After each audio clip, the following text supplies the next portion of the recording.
There is a taste in here that you cannot find in other vegetables. And the more you eat, the more it's become tasty and you keep on, asking for it. What this farmer in Hawaii is talking about is not a vegetable, it's a tree. And while Vicky Domingo says it has an unusual flavor, there's more to this tree than meets the taste buds. You keep on eating and eating and you can feel your body is more energetic, more healthy, and you can see the difference. You're not dropping, you keep on, just so active. You have to remove one by one like this. Domingo says she has grown this tree on her farm for more than 25 years. She harvests moringa twice a week all year round.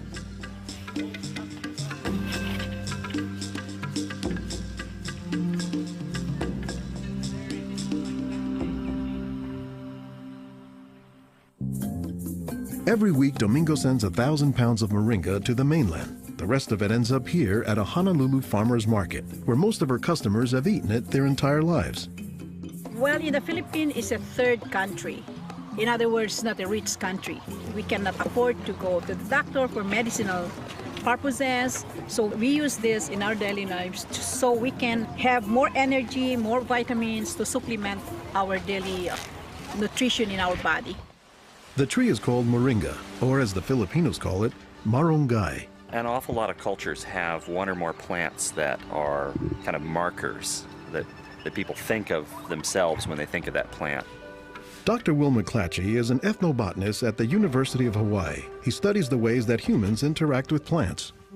If you drive around Honolulu here, you'll see a lot of houses have at least one marunggay in the yard, maybe a little forest of them, and that's a pretty good indicator that there's a Filipino family there. Jokingly, we say it our Filipino banner, which is our Filipino flag. Once you see this, that means, oh, Filipino stays there. Domingo says there are many nutritional and medicinal uses for moringa.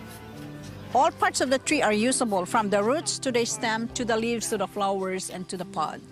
The roots, you can use that as a tea. And then the trunk, you can scrape it, squeeze it, get the juice, put in your cut skin, and your skin will heal. Some of this may be folktale, but some cultures have used moringa as a medicinal plant for thousands of years. McClatchy says moringa is worthy of its reputation as a tree with unusual nutritional properties. Thank you. Moringa is one of these trees that is a multi-purpose plant that fulfills such a high percentage of kind of basic needs that when people get used to using it, they really can't see what it's like to live without it. And many cultures don't.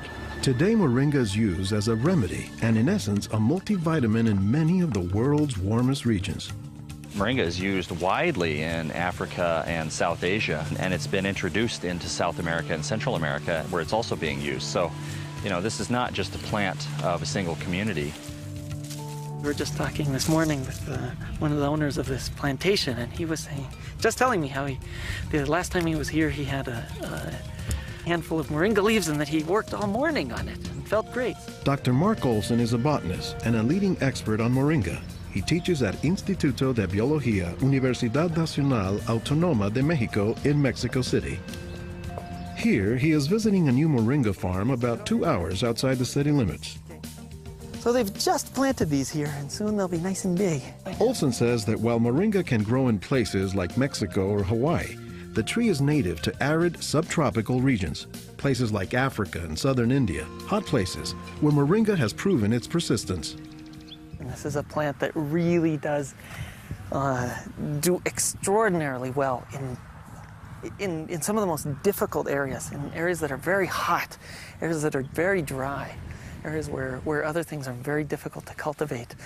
Look at the little tuber there. This is one of the reasons it survives so well in dry areas. Also, they're storing lots of water in the wood. So that's one of the reasons this is such a remarkable tree. They don't have particularly deep roots. That's sort of a myth about moringas, that they survive because they have deep roots. No, they're storing water in their roots in their trunk. But moringa, says Olson, does a lot more than just survive, despite the tree's sometimes scraggly appearance. I don't think they're actually the most attractive tree. They're more a tree that you look at and you sort of love the way you love a scruffy friend or a scruffy dog. Because the branches sort of splay here and there, and they get burdened down with huge quantities of fruits on them. And that's actually what makes the tree so remarkable, is that it's such a generous tree. And that's because people have found multiple uses for so much of the tree, including its seeds. They're full of oil. You press the seeds, and then this wonderful aromatic oil comes oozing out, which you can use for cooking, you can use for cosmetics or lubrication or whatever. And the cake, the press cake, the stuff that's left over after pressing the seed, that is what's used for water purification. Water purification, Olson says, is especially useful in developing countries where clean water is hard to come by. But the benefits don't stop there. Some of the things I think are most exciting about Moringa is, for example, the high vitamin content. There's a lot of vitamin A in the leaves. And worldwide, that's a problem. A lot of people have problems in development of their eyes because they don't have enough vitamin A. Moringa's vitamin A content, and its content of vitamins in general, has caught the attention of scientists around the world. So I started to read about Moringa, and I was absolutely amazed about the richness in nutrients, in many antioxidant compounds, in vitamins. Dr. Monica Marcoux is a pharmacologist who has studied many plants. She has done extensive research on Moringa and says it has significant nutritional potency. This subject is one of the topics of her recently published book, Miracle Tree. To me, it was just a natural pathway from my scientific background and my love for trees to writing this exciting book on one of the most exciting and extraordinary trees of our world. Marcoux spends much of her time looking at trees and plants, both as a pharmacologist and as an artist. While Marcoux, the nature photographer, is grabbing shots of plants, Marcoux, the pharmacologist, says she has a bigger concern. We are having an epidemic of cancer and cardiovascular diseases and many other chronic diseases. It's because we basically do not eat what we are supposed to eat. Most of the plants are famous for a particular type of nutrient, like for instance, the orange or the lemon is famous for a high content of vitamin C. The spinach, for instance, on the other hand, is famous for its iron content. Moringa is very unusual because this single plant contains a wide variety of nutrients, but also in quite very high amounts. Marcoux says this concentration of nutrients, combined with low calories and low sodium content, makes Moringa an ideal energy food or supplement that can help offset the typically unhealthy Western diet. Many of the Westerners are also deficient in antioxidant and anti-aging substances that are mostly found in plants. Antioxidants, according to the National Institutes of Health, protect the body's cells and may prevent cancer. And Marcoux says Moringa is a treasure trove of antioxidants that happen to work hand in hand. Antioxidant substances and antioxidant vitamins work together in the body. For instance, it's known that selenium works better in the presence of vitamin E. Moringa has high amounts of selenium and has also vitamin E. While many plants contain antioxidants, Dr. McClatchy says that Moringa is also high in the nutrients we usually associate with meat. Moringa is well known for being a good source of leafy green vegetable protein. And you don't get a lot of protein out of many vegetable foods other than like beans and things like that. So getting it out of the leaves is really a big deal. And while there are a few other plants like soy that are protein rich, Olson says Moringa is special. I have a lot of food allergies. I'm allergic to wheat, I'm allergic to eggs. Soy tends to be a fairly highly allergenic food. It causes allergies easily in many people. We think that this is because of the form that some of the proteins are in soy. They're apparently in a form that's very simple and fairly easy for the body to assimilate in Moringa. According to the United States Department of Agriculture, Moringa contains 18 of the 20 amino acids, building blocks of proteins that are found in the human body. And, says Marcoux, Moringa is one of the few plants that contains all of the essential amino acids.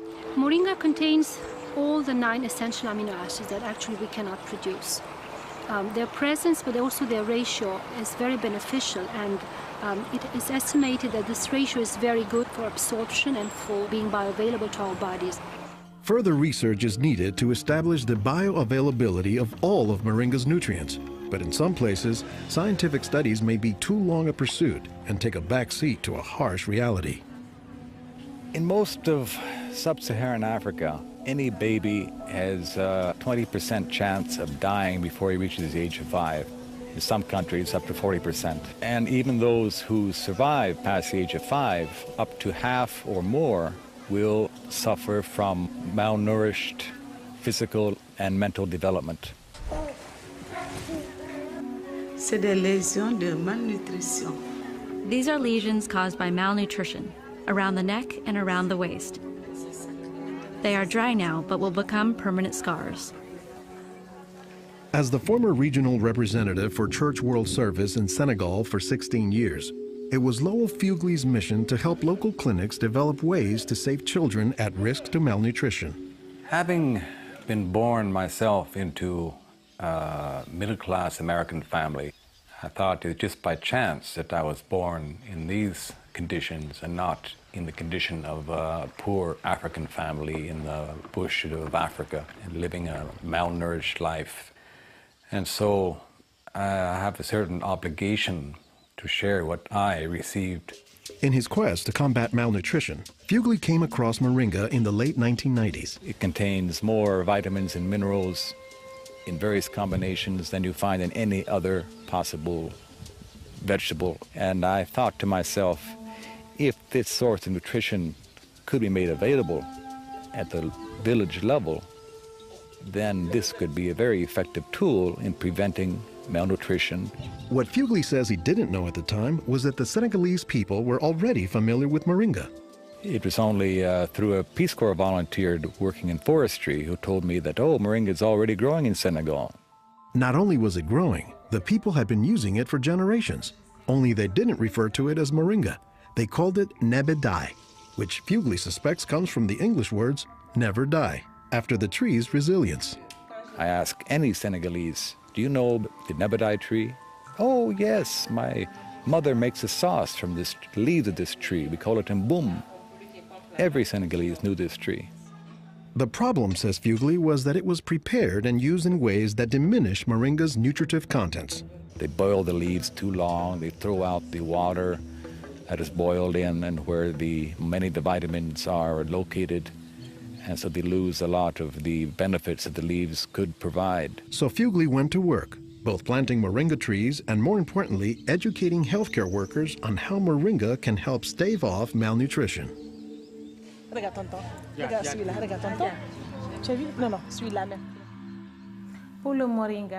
I was trained in 1998, and right away we saw the virtues of using Moringa because of its very high nutritional value. So we began using it right away on an experimental basis. Healthcare workers learned to grow their own Moringa trees, dry the leaves, and pound them into powder, maintaining all the nutrients. Nursing mothers were taught to add a spoonful of Moringa to their food morning, day, and night to increase their milk production. They were also told to add Moringa to all of their family's meals. When we introduced this tree in Senegal, or uses of the tree and different ways of using it, the reactions of the people there was that, well, this is our tree. You know, you're just adding on what we know already. As people changed their habits, Fugley says the results were clear, especially among children. They'll look happier, they'll have more energy, they'll smile. When they came to the clinic, limp, eyes drooping, no energy, and within 3 weeks, you see them bigger, healthier, and smiling. We observed that it was much, much more effective than the classic system we had been using, which was based on imported and costly products, such as milk powder, sugar, and vegetable oil. With Moringa, people can go into town and find it themselves. Moringa is still being used, it's still being promoted, it's still being very valued, even without our input from the outside. Moringa, it doesn't die, it can continue on its own. So you have to eat the Moringa on a daily basis. And all their grandkids are eating it every now and then, even my own children, and they are already professionals, and yet they come home and eat it. And while moringa is mostly considered an ethnic food, the trend, says McClatchy, is that more nutritious plants, like moringa, are finding their way into the mainstream. Our diets are pretty bad, although they are improving. But one of the reasons they're improving is because we're starting to adopt more and more of these kinds of plants. I've been in villages where the only trees that survive and grow well are Moringa oleifera, which is really amazing when you consider how many useful things the tree provides. Moringa it comes very close to being a perfect source of nutrients in terms of variety and concentration. So that is, I think, very unique about this moringa tree.